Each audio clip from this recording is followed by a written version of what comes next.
I've been on a quest, kind of a Sarge 1911 adventure. Come along, let's talk about it.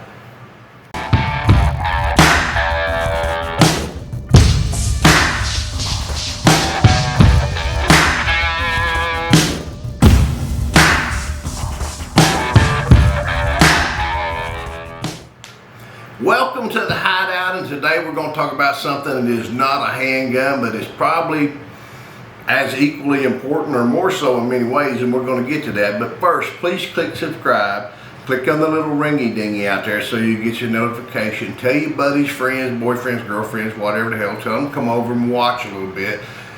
Run my volume up there real high so we put the screw in over to YouTube fellas so they'll know we have viewers who like this kind of content. Okay, I'm going to go down a little story here with you for a little bit. Bear with me. If you little girls out there are a little tender-hearted, maybe you want to skip past it, but I'm going to start at the beginning so you'll know where I'm going. A year and a half ago or so, I went hog hunting. Got a big hog down on the ground. He wasn't quite finished off. What am I going to do? Was I going to shoot him again? No, I didn't think so. What was I going to do? So I pulled out my everyday carry knife. This happens to be a Benchmade Infidel. This is what I carry every day. Out the front, double edge, nice knife.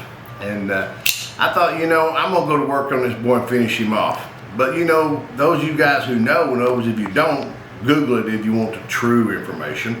These things have cutters and they can get bad, so you don't want to get too close to the wrong end of this thing. So I decide I'm gonna take this knife, I'm gonna finish him off. When I go to reach down in there, and it don't do it, so I push it a little harder. Don't do it. Push it a little harder. Don't do it. I finally get to a point where my hand's doing this. Every time that pig's heart beat, my hand would do it. And he finally stretched out. But then I pulled my knife out and my knife wouldn't work for a couple of days because it had so much crap in it. So I figured, you know what? I need to have something else to do the job. Now, when I go hunting and stuff, I usually carry my everyday knife. And I carry a skinning knife, but I don't carry anything in between. And today is one of those days, or that day was one of those days I needed something in between. I needed something longer so I could get down in there and put an end to the suffering, if you know what I mean. So I go to looking, and I'm like all the rest of you guys, I got a toolbox full of knives, and I start looking, what would I have that I could carry that could do the job? Now, what I'm asking for, guys and gals, is give me some feedback on suggestions you would have, because I'm going to show you what I've done and show you what my concerns are. I've got a lot of knives, and I'm going to go through some of them and show you. This one here, a Gerber, kind of a tactical looking knife. That's not long enough, believe it or not. I need to get out to 7 or 8 inches long in order to get where I need to be, getting to the vitals at time. I don't want to be messing around nasty and shit. I just want to and be done. So the Gerber wouldn't work. It's cool looking, tactical, whatever, it doesn't work. And I thought, really what I need is a bayonet. So I come to the house, and Sarge's wife, she gave me a bayonet for Christmas a couple years ago. I love this. This right here will do it.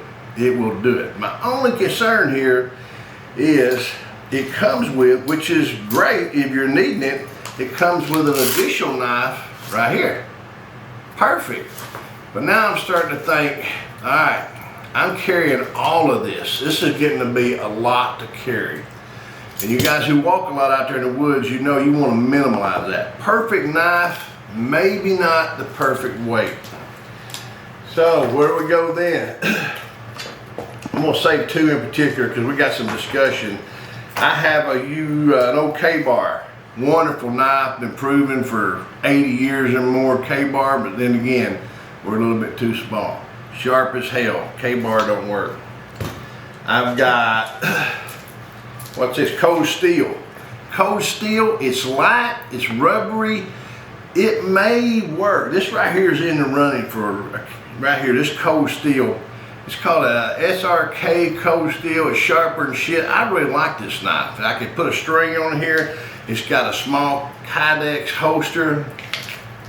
Big opening at the top so you don't freaking suture yourself up or slice your ass up trying to get it back in there. This one right here could potentially be the one. It is extremely light, and I like that. But, you know, there's some other issues. I'm gonna lay that one to the side right now. This one here is an Alaskan camp knife. I like that. It's borderline. It is borderline. Got a nice looking handle on it, leather sheath, sharp as shit. You can shave with this, but that blade link's it's close. It might work, but it's close. I'm gonna go out here and put it in the middle. I got buck knives. Would that work? That would work. The buck knife would work. Old school buck knife. And I'm gonna show you that one in a minute and something else. And then I've got some more that I know will work. But when I looked at this particular K-bar, I knew it was too short. I went and got a bigger K-bar. Will this work? Yes, that'll work. So the K-bar, we got a K-bar now that's back in the running. This one's considerably longer, extremely sharp. Love the K-bar, handy, dandy. You can abuse it, lose it, and find it again. It's still gonna be a good K-bar knife. So I've got some over here. And then I got this thing. This is another cold steel, big enough, long enough. Yeah, but I don't need all this crap when I'm trying to get through the bushes and everything else. Is it sharp? You damn right. I did use this on a deer one time. It was laying in the truck. I ran over the deer with the freaking truck, didn't kill it. I got out, the deer was laying in somebody's yard. I didn't want to shoot it in the front yard, so I took care of business with that. But I still hadn't solved my problem. Now, before we go any farther, I want to talk just a little bit about history, and I'm talking about Jim Bowie. Everybody knows Jim Bowie died at the Alamo and big folk hero and all this stuff, and that's true, but I'm gonna step on some toes here. I've been to the Alamo. They'll give you a list of the names of everybody that was at the Alamo. Now, listen up, Texas. There was almost no one from Texas at the Alamo. They were all from Tennessee, Mississippi, Alabama, Arkansas, Missouri. There wasn't no Texans at the Alamo. There was somebody else defending Texas, not Texas. Maybe 2 or 3 out of the whole group. But Jim Bowie had a knife made. Him, Davy Crockett, and all these other fellas had a knife made by James Black.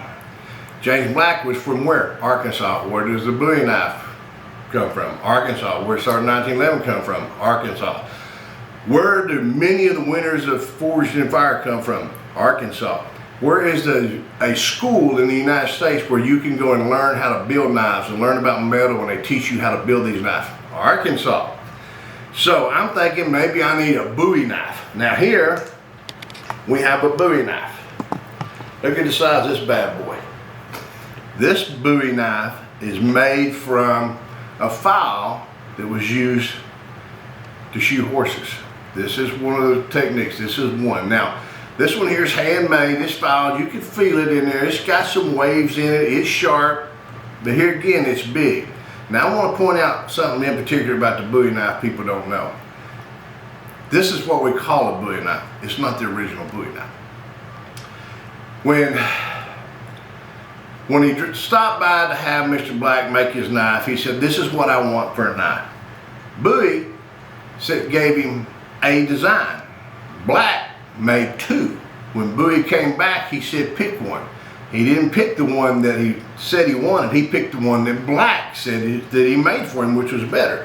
Now, look at the design and shape of it. It's real similar to this knife.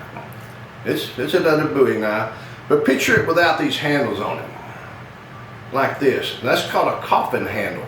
Is what it's. Why it's called that, I don't know. Probably because Bowie put 3 or 4 people down with it before he got ready. So we could use the Bowie knife, but there's another knife that I got to looking about when I'm trying to decide what am I going to use. And everybody, or a lot of people who knows about the Bowie knife may know that this comes from Arkansas, but they confuse the Bowie knife with the Arkansas Toothpick. 2 different knives. What's the Arkansas Toothpick look like? This is an Arkansas Toothpick. If you'll see the Arkansas Toothpick, it's edged on both sides. Now, truthfully, this is cold steel. I love the knife, except a couple of things. I don't like this pansy-ass, sissy-looking bullshit hanging on it. Make me a freaking knob there that I can use to crack a skull or something. This little ball bearing shit out there, I don't need that. And the sheath, I think, is disgusting. Look at that. It just needs to be something like this. Usable, without all this shit flying around on your belt while you're walking around and shit. The knife itself is freaking cool. Let's just put a decent handle on it. Leave the freaking kitty shit off of it. Take all this crap off and make a good blade. Now it's cold steel, and it's heavy. So I have no doubt that this thing will do the job. Hell, this will go 3/4 of the way through a BP. But I don't like this. I don't like this at all. So if I can make one for this could be my pig sticker. I don't know. Right now, I'm kind of leaning towards the big K-bar as my pig sticker. Right here. Now, I do have another out here I want you to look at. I also considered just a bayonet. Plenty good enough. I could get one of these surplus. The only thing is I don't have the heart to butcher one. Does that make sense to you? This is an original military issue bayonet. I could sharpen it. You find them that way all the time. They're not worth a damn anymore. They've lost their collectability because some asshole would sharpen them. And we got a problem with it hanging it on a belt here. We'd have to have a web belt or some kind of U.S. military web belt to hold it on. Now that's not a problem. I've got a web belt, but it's really not what I would want to use it for. So I've got some really good selections out here. The Arkansas Toothpick, by the way, how to get that name? Well, the settlers would go back east and talk about the boys from Arkansas picking their teeth with a knife like this. So it became known as the Arkansas Toothpick. It's just a badass knife. You know, Jim Bowie, which one did he decide? I guess he decided on this without the guards. So this is what he had, which is more like this. So it's a big deal, or even more so if you take the handles off of the K-bar. So right now we're looking at a K-bar. I do have one more selection though that I would really like your guys' feedback of all of them you see here. What do you like? You know, so far I'm looking at the cold steel, which I think light, way to go. But I got one more that's proven itself through history since World War II, but I don't think I can take it. This one happens to be a Randall fighting knife. This one right here is the cat's meow. The only thing about this one right here, it fits good, it weighs good, it's extremely nice knife, got a sharpening stone, leather sheath. It's the right length, it's not too long, not too short, it's perfect. The only thing about it is, pretty collectible knife and pretty damn expensive to be going around out beating up in the damn woods. Should I do it? Yes. If I don't do it, is somebody else going to someday? Somebody might be throwing to some bitch of trees or something else, and that just, you know, pisses me off to think that that could happen to something like that. Now, of all the knives that I could use, hell, I've got more. I just wanted to bring out a few.